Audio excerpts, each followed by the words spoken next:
अगुआ आई होली में। अरे होली में अगुआ वाला अरे हम काका देखो ना सुनो ना आई बाप रे बाप देखे खातिर आइला बाटे गांव भर के लफुआ। अरे सही कहत रे का रे अरे हो काका देखो ना बुढ़वा चाय पियता देखे खातिर आइला बाटे गांव भर के लफुआ। अरे तो हमर का होई हमरा माल के बारात आई का रे फगुआ में निस्तावा के आइला बाटे अगुआ। अरे मार के बेलका भाई चस बेलका हां हां फगुआ में निस्तावा के आइला बाटे अगुआ। ई कोन नीति हो बुढ़ावा जवान संगे आइला बाटे बबुआ।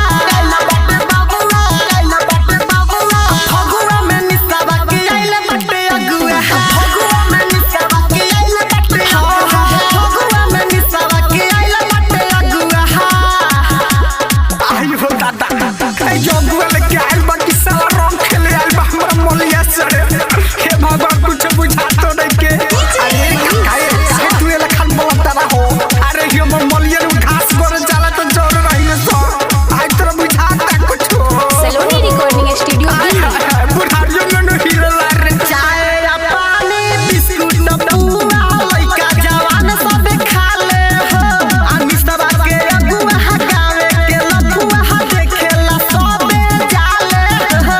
सोनी जानी के मार के बेलगाम सोनी जानी के बुझाला चाय या पानी बिस्कुट पुआ लइका जवान सब खा ले हो। अनिस्तवा के अगुआ गावे के लफुआ देखेला सबे जाले हो। खेलतावे रंग सब सोखतावे झबुआ। अरे पुआ खोया हमर है बड़ी खा बड़ी फगुआ में निस्तावा के आइला बाटे अगुआ। आई साला होली के दिन अगुआ लेके आइल बा हाँ हाँ फगुआ में निस्तावा के आइला बाटे अगुआ। साला होली के दिन अगुआ लेके आइल बा साला कैसन अगुआ हा बहन चोदवा के नहीं रे बेलगार करके ये हमरा माल के अभी बुझाता रंग लगा के जाई का रे अरे दुल्हा के भाई हो का रे अरे हो काका देखो ना खूब सुंदर बा आई बा लागत हमरा मोलिया के पसंद कोली का दुराई बाप रे बा ओ काका राइटर गोविंद दीवाना से निस्तावा होली में हाथ मिलाई हो।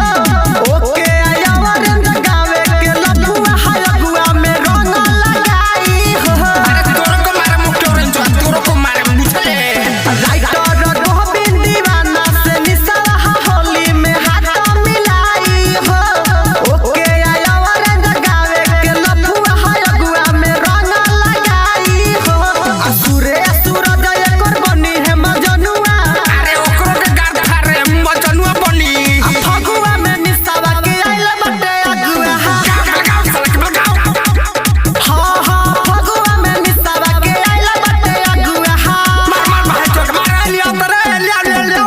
Mix by Saloni recording studio केसरिया।